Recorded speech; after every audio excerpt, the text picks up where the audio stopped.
Welcome to Trending in Education. Mike Palmer here. Very excited to be joined by Steve Grubbs, the founder and CEO of a company called Victory XR. We're going to be talking about virtual reality, augmented reality, mixed reality, all the realities that are out there as far as I'm concerned. But before we get to any of that, I want to welcome Steve to the show. Steve, welcome to Trending in Education. Well, thanks. I'm glad to be here. And I think trending in education is exactly where we should be. Yeah, and it sounds like you've been there. Truth be told, I know folks are mainly listening to this.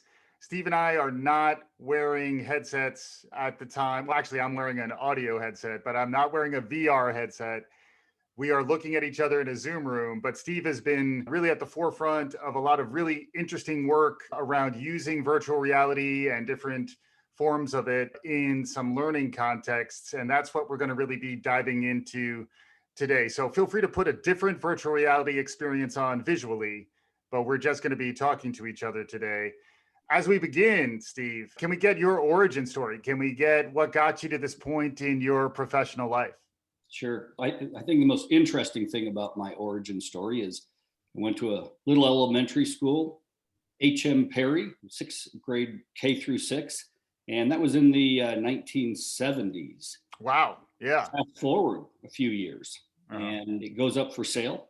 And so I purchased my elementary school. And today we are building the digital schools of the future from the Atom-based school that I was just a wee lad running about the halls. Wow. And you say Atom, ATOM, Atom-based. Is that what you're? Atom-based, exactly. Yes, versus, exactly.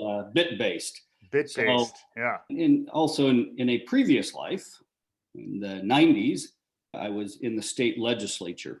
And wow. chaired the House Education Committee. And my father was a school teacher, public school teacher. And so education's always been important. And so I authored and put together the first technology funding bill for schools in the state of Iowa to get them connected to the internet and make sure there's computers in schools. But, wow, yeah. But even with all that, it had a limited impact on the success of education. And so I left politics and got into entrepreneurship and made the decision that technology in and of itself will not positively impact education. We need technology that gives students a true love of learning. And I know a lot of people say that, but I know that we have actually pulled it off. Yeah. And to the extent that we can demonstrate that to educators and influencers, the more successful we will be and the more successful students will be. Yeah. And when we're talking about virtual reality, it does require a leap of imagination for a listener. Is there a website people should go to if they can't afford to look at something while they're listening? Where should they go to check out some of the work that you and team have been doing? We have a website, but the best place to start is you go to YouTube and you search for Victory XR. Okay. Or Victory XR Academy, either one. Okay.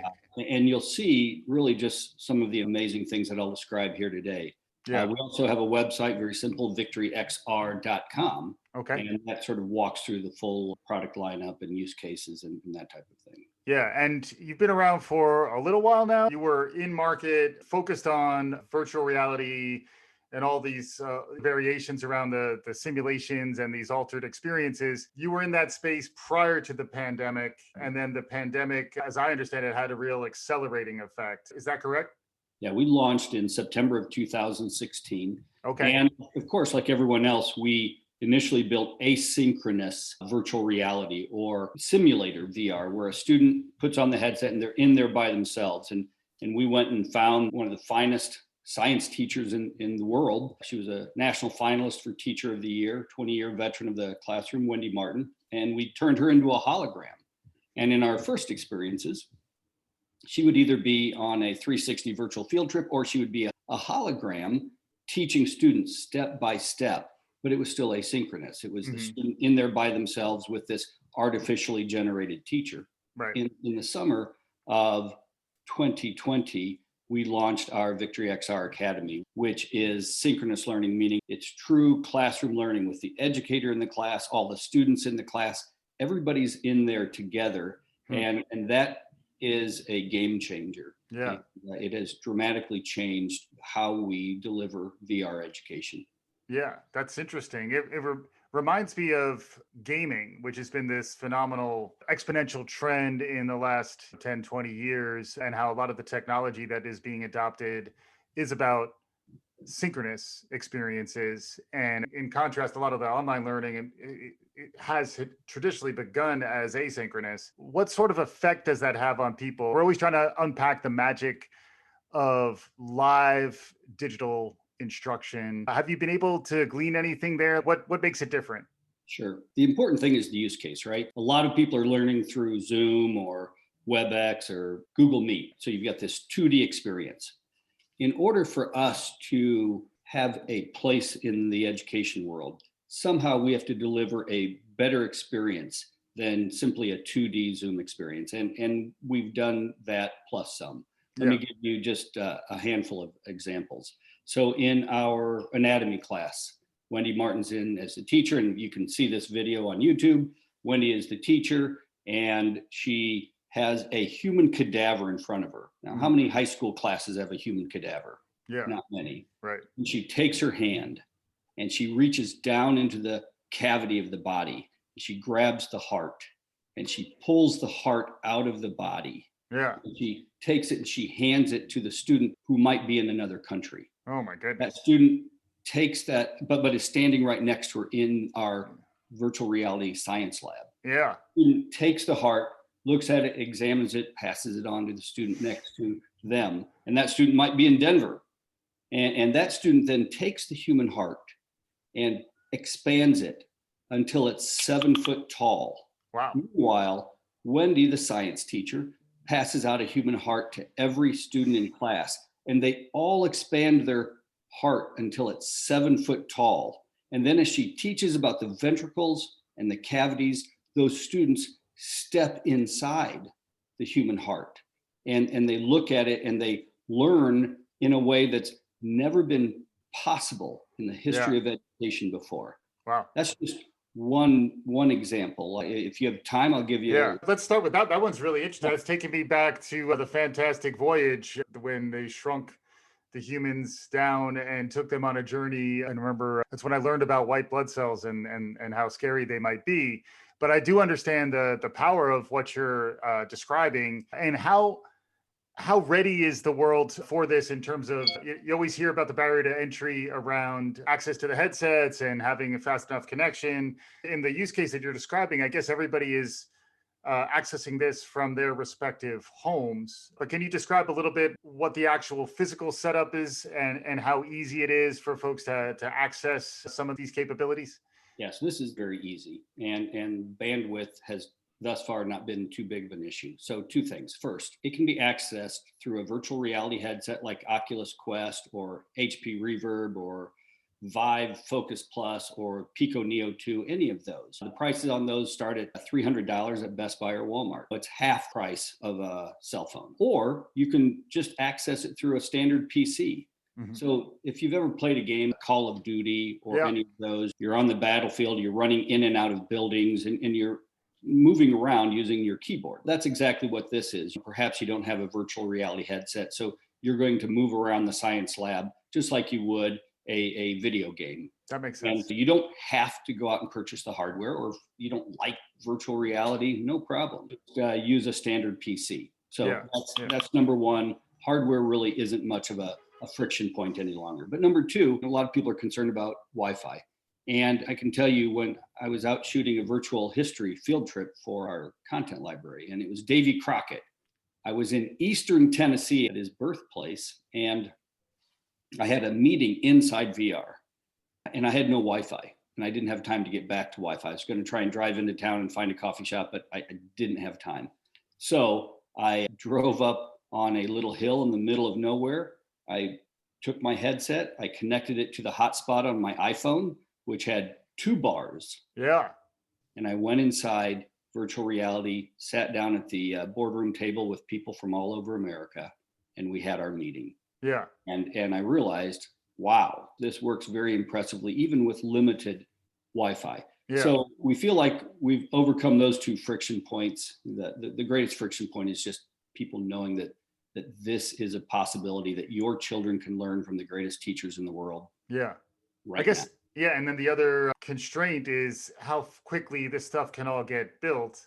And it sounds like you've been pretty hands-on based on the Davy Crockett thing you were talking about there. It sounds like you're really getting connected to the build side of this equation.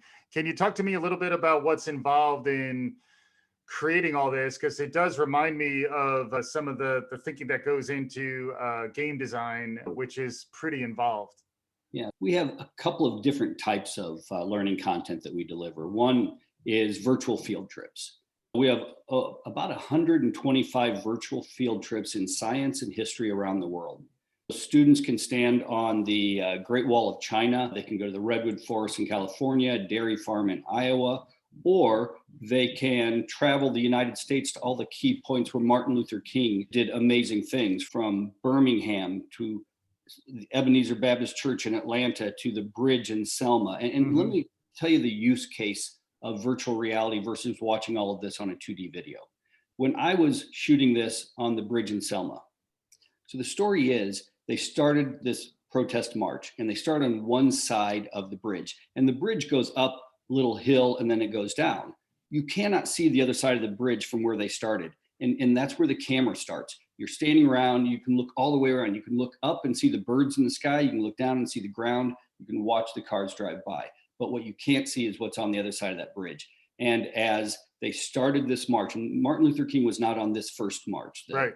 Bloody Sunday march. This is John Lewis march. Exactly. John Lewis and Hosea Williams and others.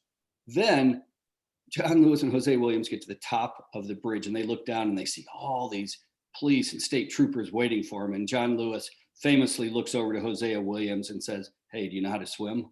And the beauty of the use case of VR is that the student first stands on this side of the bridge and they hear the story and they look all around. And so they get context of location. Then they go to the top and they look down where the police and the troopers were. And they get the context that, okay, a decision was made here. Now, that's difficult to do, to understand in a 2D video until you can actually stand around, you can look down in the water, all of those things. So that's the value of what the field trips bring. And that's the first category of learning. Yeah. The second category is what might be called True VR. One of the products that we created that won an award from HTC Vive for the best VR education experience in the world was our frog dissection. Animal dissection is an important learning experience in science, but it brings with it challenges. Yes. And you have to buy new specimens every year. Some students are ethically opposed to it. Even I remember just personal story of myself as I think I was a ninth grader. Some of the more mischievous activities towards the back of the ninth grade science class were probably not respectful of the frog either. I get it. And so we worked with Carolina Biological, the world's leading dissection specimen and curriculum company, and created a whole suite of these dissection products: fetal pigs, dogfish, all of these, cat.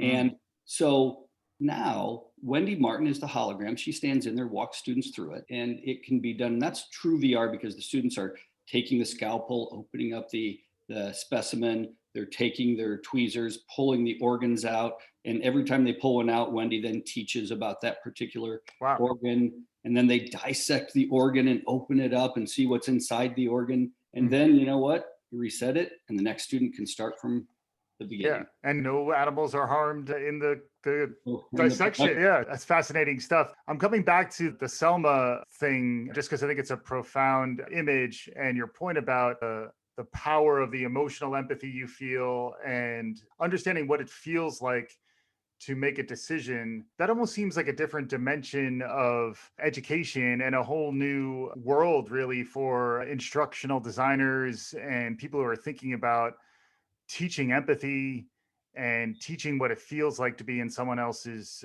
shoes. Are there other examples like that? I probably have spent more time talking about the more visual elements of science, whether it's astronomy or anatomy or some of those other things.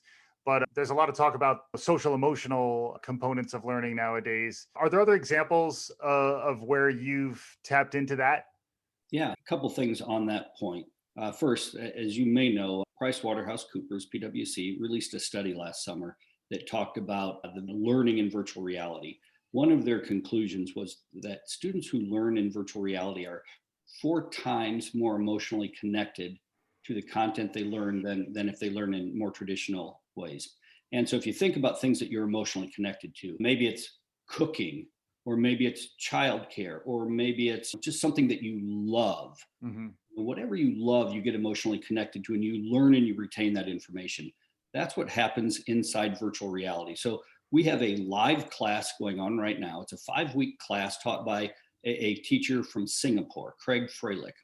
And this class is called Engineering Design and Empathy. So learning engineering design is a basic class in high school and in college. And you have all these steps. What's the problem? What are our resources? What are potential solutions, et cetera, et cetera. These 7-step process. Craig is teaching that engineering design process with a focus on housing for refugees. As the world becomes more mobile, the refugee problem has not subsided. It's a very significant problem around the world, and housing, therefore, is an issue. And so what Craig has been able to do is create in virtual reality a way for students to construct homes for refugees, to look at their resources and to figure out solutions using critical thinking skills. That's the type of thing where students, and they learn about the refugee problem, and it's just overall a great experience. Hmm. Yeah. And then how about more? The other thing we talk a lot about is the future of work and trying to understand how to unlock career objectives, career pathways for kids, hopefully at a relatively young age, right on through our lifetime. We're going to need to continue to learn and upskill and reskill. Any thoughts on how products that you're building and virtual reality might factor into opening up pathways? I'm thinking about the Mars Perseverance rover landing, which was just recent news, very exciting. I immediately thought of how that could be translated into something like virtual reality. But any thoughts on any of this? Yeah, a lot, and I'll be brief. We have a lot of learning environments in our Victory XR Academy, including Dinosaur Island for paleontologists. We have both a planetarium, and then they get to beam up Star Trek style to the Victory XR starship and take a spacewalk as they learn astronomy. We have a culinary arts kitchen for people who want to train to be chefs or learn how to serve people in a restaurant, and many different environments like that. We just finished our rainforest yesterday for people interested in environmental science. In some ways, more pressing our students learning the trades. We've had a tremendous fall off in students who go through apprenticeships to become carpenters, plumbers, electricians. Those jobs pay very well, and they're in high demand. And there really should be no unemployment issue, at least in the United States, if students are trained in the trades, because there's enough demand for all these students. We have a partner called the Associated General Contractors, and they are an organization of contractors across the United States. We started with the organization in Iowa, the Master Builders and Build Iowa, and are rolling this out across the United States. The first product is a virtual job shadow. So they get a job shadow 10 trades, from welders and carpenters, et cetera.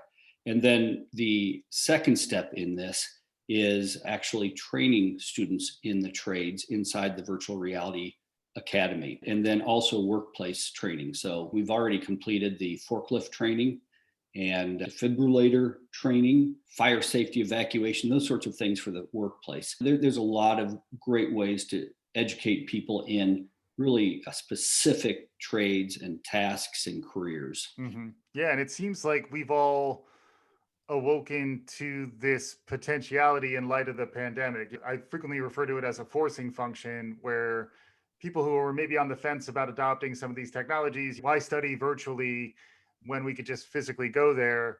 Now you would need this type of technology to do a lot of your training while you're quarantining or socially distancing. Where do you see it going on the other side? Are you expecting there to be a rebound, or do you think people, once they understand how effective this stuff is, they don't want to go back?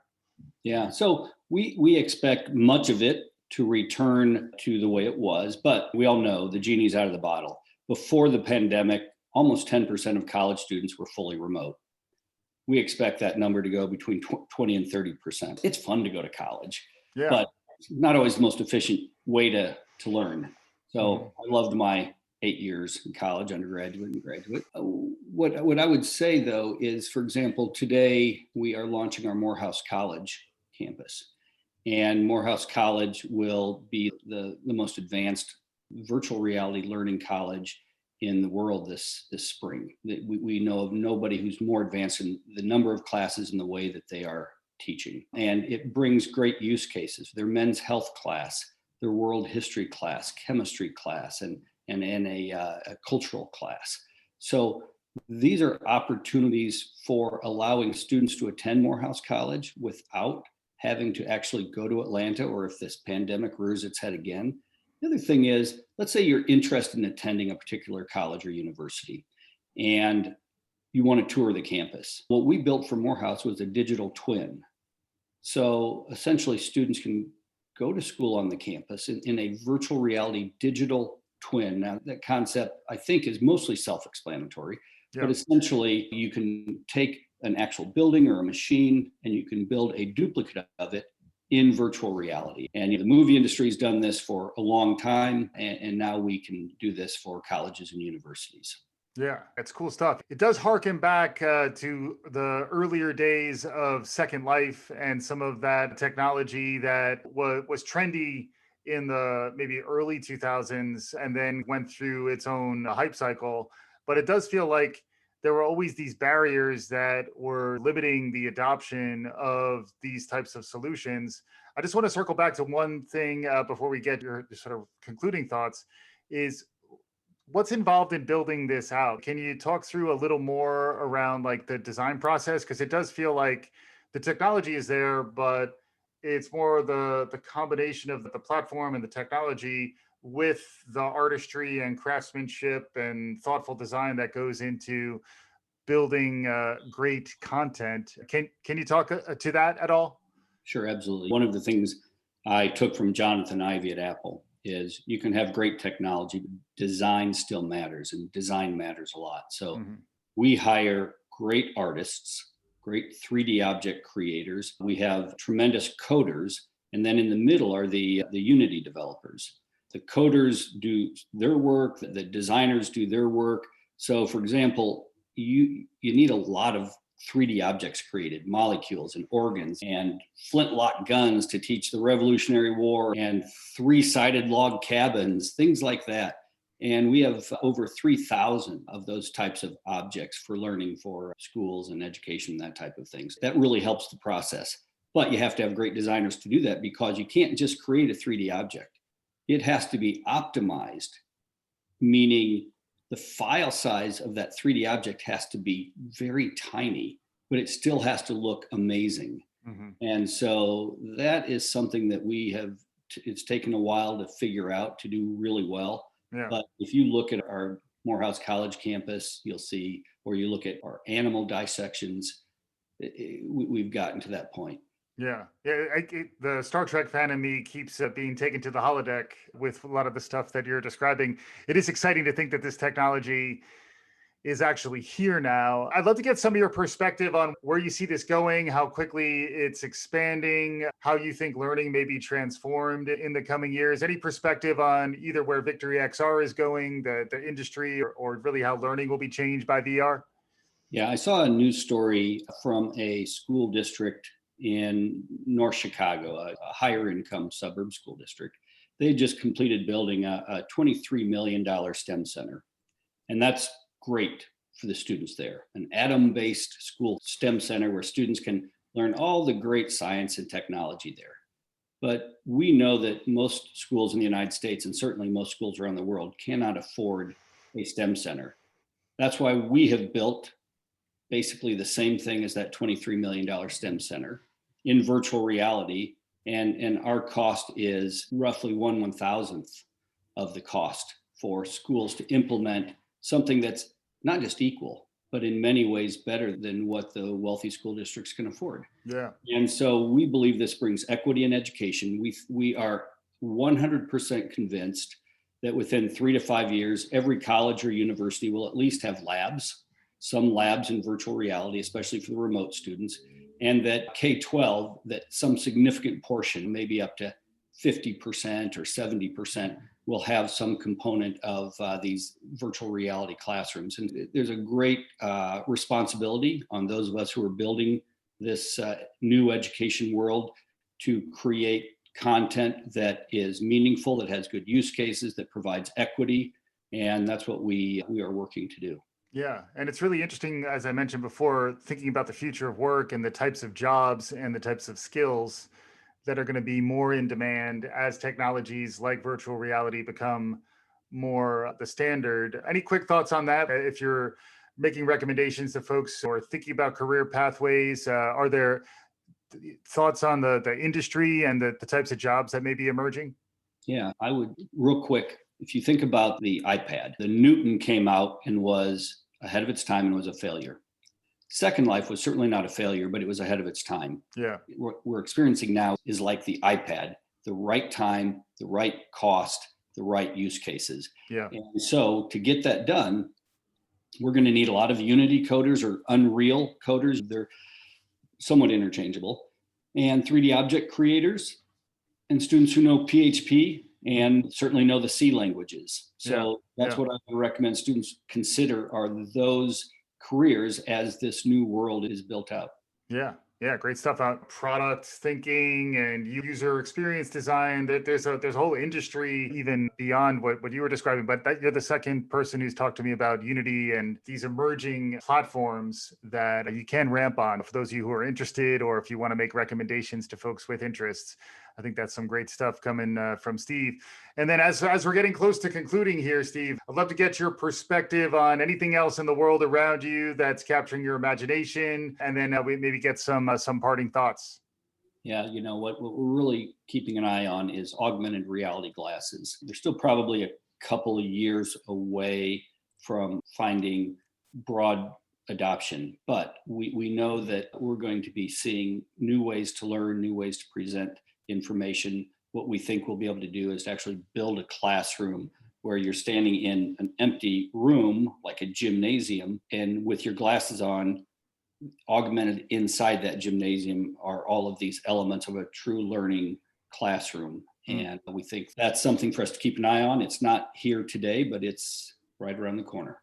Yeah, and since you had me in the gymnasium, I started thinking about how the sports ramifications might also be pretty interesting as this technology emerges. Steve Grubbs, the founder and CEO of Victory XR, thanks so much for joining us on today's show.